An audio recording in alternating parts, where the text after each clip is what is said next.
The grandparent mistake that teaches your grandchild to ignore you. There's one mistake many grandparents make that can quietly change the way a grandchild sees them. It often feels harmless, and some even think it's helping, but over time, it can weaken your influence, create distance, and teach your grandchild to ignore you without either of you realizing it. Let me break it down. Picture this. You're at your son's house for dinner. Your granddaughter, 7 years old, asks for a cookie before the meal. Her dad says no. You lock eyes with her, wink, and slide one across the table anyway. She grins. You both laugh. Her dad sighs. In that moment, it feels like nothing, just grandparent magic. A tiny act of love between the two of you. But something just happened that you didn't register. These patterns usually develop slowly, without anyone quite realizing what's happening, until the relationship feels strained or visits become less frequent. That cookie moment, it wasn't the problem. But if it happens on Monday, and then again Wednesday, and then you brush past bedtime Thursday, and you give screen time Friday, when mom specifically asked you not to, now you've built a pattern, and patterns have consequences. The consequences of grandparents undermining parents can be significant, and may include tension and conflict within the family, confusion and anxiety for children, and a breakdown in trust and communication between parents and grandparents. That's the part most grandparents never see coming. They think they're building a bond, they're actually building a problem, and the child ends up stuck right in the middle of it. Here's where the irony lives. None of these behaviors come from a place of malice. They come from love, from wanting to be involved, from believing they're helping or protecting their grandchildren. The grandparent bending the rules isn't trying to start a war. They're trying to be the good guy, the fun one, the safe place. And there's nothing wrong with that dream. The problem is the method. Disputes most commonly involve discipline, meals, and TV screen time. These are exactly the moments grandparents step in with their own instincts, their own history,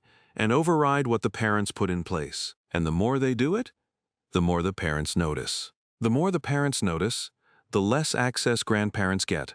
And the less access you get, the more the grandchildren start to wonder why they don't see you as much. And then they stop reaching out. And then you're hurt and confused. Relationships rarely break in a single moment. They fracture over time. The same is true for connection. That's the real danger here. It doesn't announce itself. There's no dramatic confrontation where everything blows up cleanly. Now here's something that might surprise you.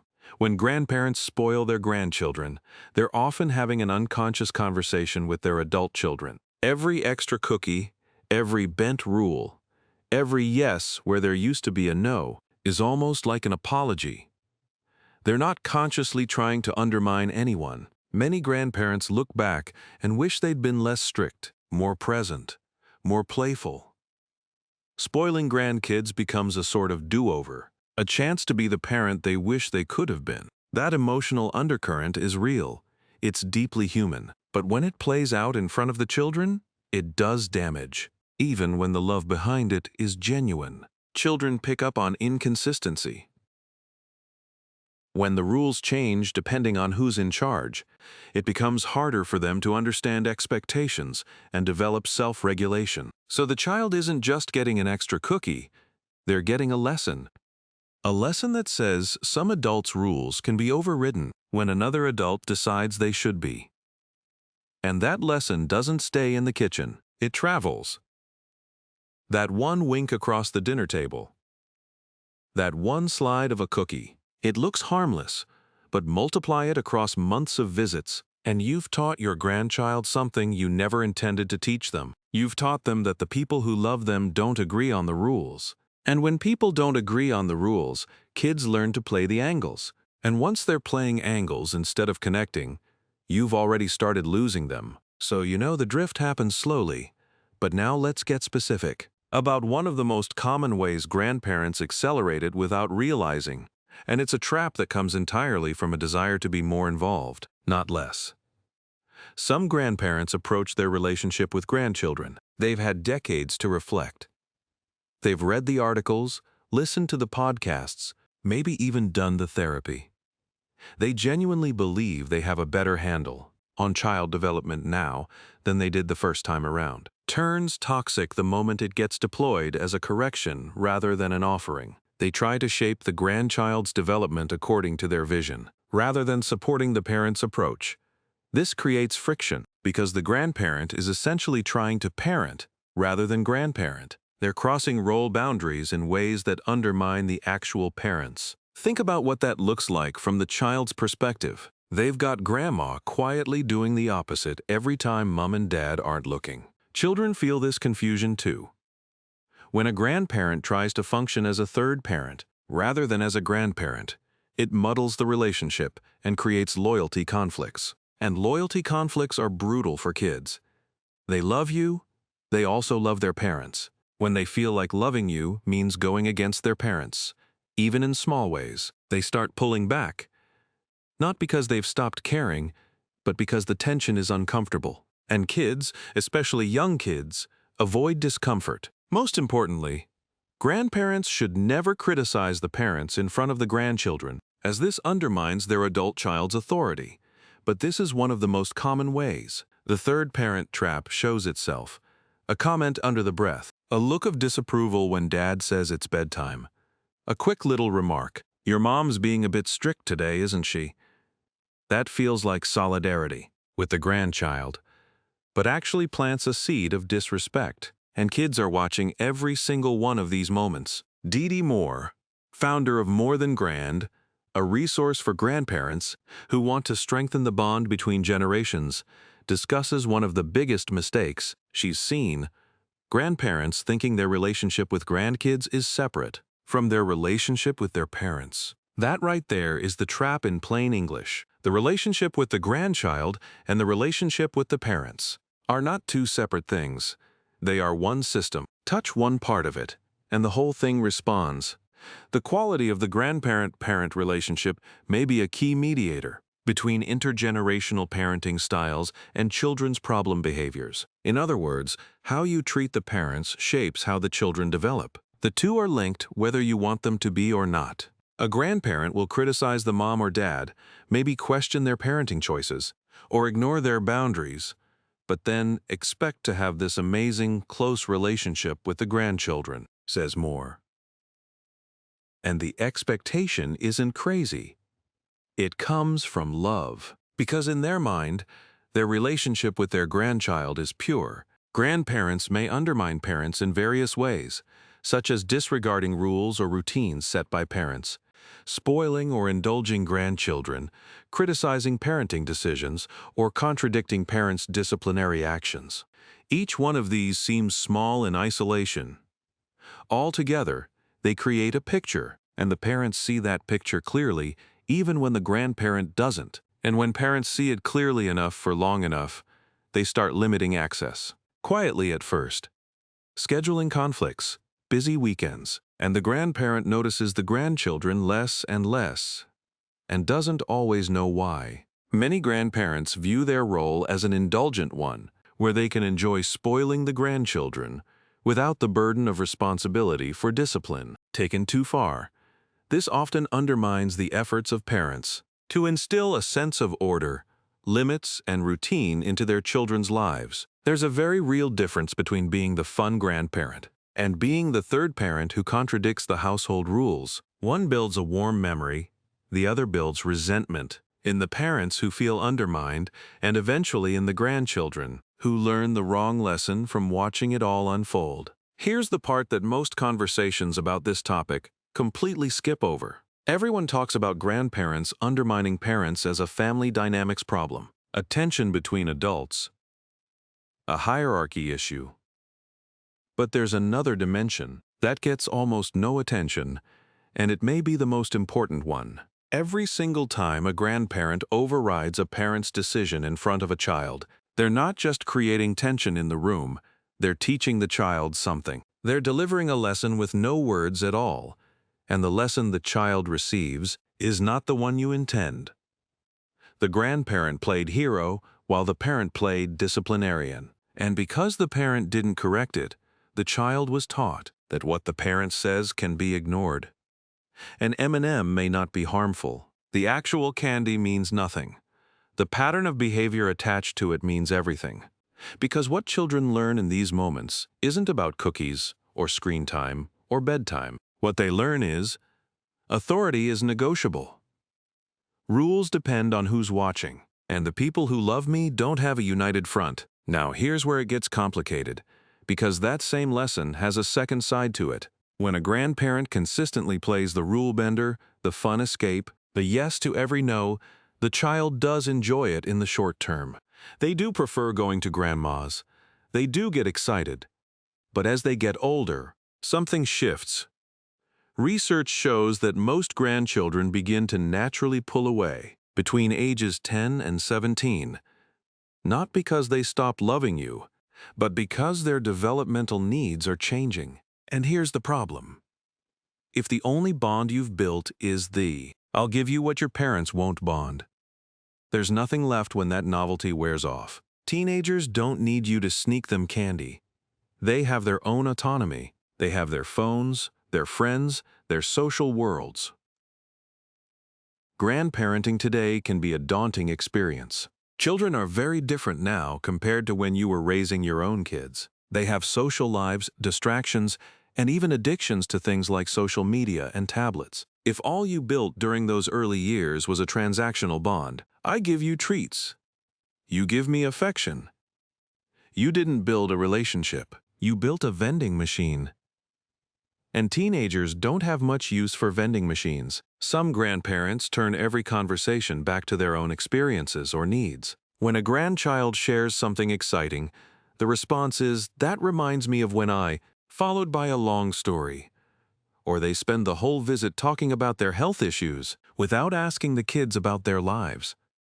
This is the invisible lesson running in the background of those visits, that your story doesn't matter here. Children notice this. They won't articulate it for years, maybe ever, but they feel it, and they start showing up less, calling less, engaging less, not in anger, just in quiet preference for spaces where they feel genuinely seen. Grandparents who stay emotionally attuned to their grandchildren build stronger bonds. It's about showing genuine interest in their world, not just waiting for your turn to talk. That phrase, waiting for your turn to talk, describes so many interactions between grandparents and grandchildren that go sideways. The grandparent is physically present, but emotionally broadcasting, not receiving. And the child picks it up. Every single time. Clinical case studies from the 1930s through the 1950s berated the adverse influence of grandmothers who interfered in old-fashioned and didactic ways with the mother's child rearing. So this isn't new. Researchers have been documenting the damage of the overreaching grandparent for nearly a century. What is new is our understanding of why it happens, and more specifically, what it does to the child-grandparent relationship over time. The lesson being taught isn't written in a textbook. It doesn't come from a formal sitting-down conversation. It comes from 100 small moments. The roll of the eyes when dad gives an instruction, the whisper of "don't tell your mom" when you bend a rule, the shift in subject when the grandchild starts talking about something exciting in their life. These moments accumulate. And one day, without any dramatic confrontation, the grandchild just stops trying. Now let's flip the coin entirely, because the grandparent mistake that teaches grandchildren to pull away isn't always about doing too much in the wrong direction. Sometimes it's about wanting too much from a connection that was never meant to carry that weight. Some grandparents place intense emotional weight on their relationship with their grandchildren. The grandchild becomes their primary source of happiness. Visits are treated as desperately needed rather than joyfully anticipated. There's a crucial difference between those two things. Joyfully anticipated means, "I've been looking forward to seeing you." Desperately needed means, "I need you to show up for my sake." And children, even very young children, feel that difference. It registers as pressure, and pressure, coming from someone you love, creates guilt. And guilt, in a child who doesn't have the emotional vocabulary to process it, eventually becomes avoidance. It's natural to complain now and then, especially when you're older. However, doing this constantly can cause your grandkids to worry about you, which causes them stress and not wanting to be around you. This is one of the most overlooked mechanisms behind the drifting relationship. Not a clash over rules or discipline, just a steady stream of health complaints, loneliness confessions, and emotional weight that the child didn't sign up to carry and can't. Their kids. Think about what it feels like to be 7, or 9, or 12, and every visit with Grandpa involves him talking at length about how the doctors say his knees are getting worse, or how he barely hears from the family anymore, or how things were so much better when the children were younger and visited more. The child doesn't have the tools to respond to that. They can't fix it. They can't solve it.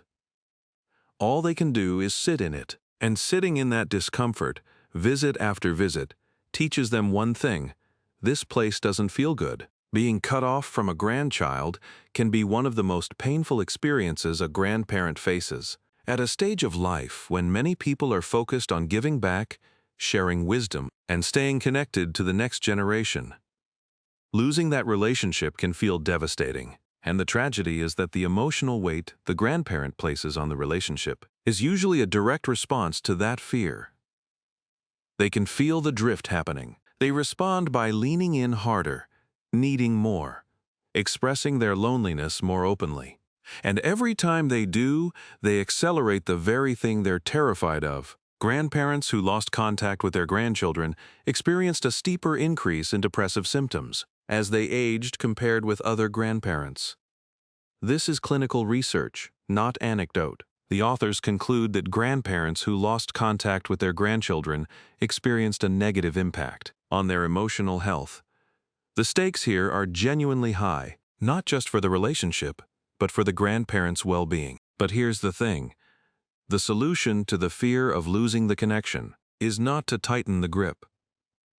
One study published in Evolution and Human Behavior found that grandparents who cared for their grandchildren had a lower mortality risk compared to those who did not. The connection matters. It protects you. Regular social interaction with grandchildren can help keep the brain sharp and delay cognitive decline. So this isn't just sentiment.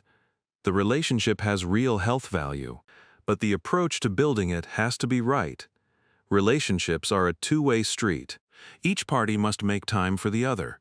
When your children and grandkids have to reach out to you all the time to start contact or schedule a visit, it doesn't say much about your relationship. That passivity, waiting to be called, waiting to be visited, and then using the silence as evidence of being unloved, is its own kind of trap. It confirms the fear without ever challenging it. The grandparent who treats every visit like a desperate rescue mission, who makes every phone call feel like a welfare check, who turns birthday dinners into emotional negotiations. They're not building closeness. They're building resentment. Slow, quiet, kid-sized resentment that has nowhere to go except away. And the grandchild who learns to associate grandma's house with heaviness and obligation. They'll keep showing up for as long as duty requires them to. And then one day, when duty relaxes its grip, they simply won't. So now the real question: what does it look like when it goes right? Because for every grandparent drifting away from their grandchildren, there are others who have grandchildren calling them on a Tuesday for no reason, who get texted memes, who get invited to things that aren't family obligations. What do they know that the others don't? It starts with one foundational shift in thinking. When you support the parents, when you respect their boundaries and affirm their choices, when you work with them instead of against them, you're showing those children what love and respect actually look like. You're strengthening every single relationship in that family. That's the engine of the strong grandparent relationship. Not the candy, not the bending of rules, not the big gestures at Christmas. It's the day-in, day-out credibility that comes from being someone the parents trust. Because when the parents trust you, they open the door wider. And the more time you get with those grandchildren, real, relaxed, unguarded time, the more real relationship you build. Strong grandparent bonds begin with strong relationships with adult children. Full stop. You cannot build a deep, lasting relationship with your grandchild by going around the parents. You build it by going through them, with them, alongside them. When grandparents support parenting decisions rather than undermining them, family relationships stay healthier across generations. And it's not just healthier for the adults, it's healthier for the kids who get to grow up watching different generations of people who love them actually get along. That is a gift, a real one, not wrapped in foil, not melting on their tongue, a model for how relationships work. Now let's talk about what it looks like on the ground. Because abstract principles are one thing, the specific practical shift in behavior is another. If you don't understand the parents' rules and decisions, talk to them about it. They have the best intentions for their child, and no doubt have a solid reason for the choices they're making for your grandchild. That simple act, asking instead of overriding, changes everything. It says, I respect you. I trust your judgment. I might not understand it yet, but I'm willing to try. And parents who feel respected are parents who call and say, hey, do you want to take the kids for the weekend? Grandparents make sure that by being helpful, you aren't being intrusive. Being a grandparent is such a joy, and it's your chance to love your grandchildren and be the wise sage, the guide, and the teacher. That framing wise, sage, guide, teacher is a completely different role to the one most grandparents accidentally fall into. The one who sneaks candy and rolls their eyes at bedtime is playing the rebel. The one who models patience, listens fully, and shows up consistently is playing something far more powerful. And what about the grandchild who's already drifting? The teenager who's become monosyllabic, who doesn't look up from their phone, who endures visits rather than enjoying them. Don't think of this as the end of your relationship. Instead, think of your relationship with your grandchildren as being on a brief hiatus. Recognize and tell them when you notice their strengths regarding their character, personalities, skills, and talents, not generic praise. Not you're so smart or you're so beautiful, but specific observation. I noticed how patient you were with your little brother just now. I've been watching how you handle pressure, and it reminds me of your dad at your age. That kind of attention, the kind that says, I see you specifically, not just a grandchild-shaped person, is rare. And teenagers, for all their apparent indifference, are desperate for it. Having another source of unconditional love in a child's life improves their mental and emotional well-being. Children who grow up feeling loved are more likely to handle stress better as adults, engage in more close, healthy relationships, and be more well-adjusted. You are not a peripheral character in your grandchild's story. You are one of the foundational sources of love they will carry into adulthood, if the relationship is built right.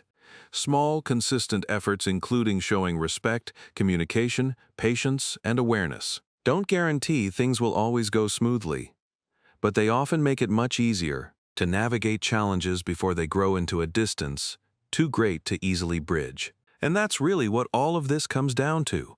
Not one big moment, not a single conversation or a single gesture. It's the accumulation of small, consistent, respectful choices that either build the relationship or quietly dismantle it. Every time you back up the parents in front of the kids, you build something. Every time you ask your grandchild a genuine question and then actually listen to the answer, you build something. Every time you show up without an agenda, without needing something back, without performing your love for an audience, you build something. The grandchild who grows up knowing their grandparent genuinely respected their parents, genuinely cared about their world, genuinely listened without hijacking every conversation. That grandchild doesn't drift away at 15.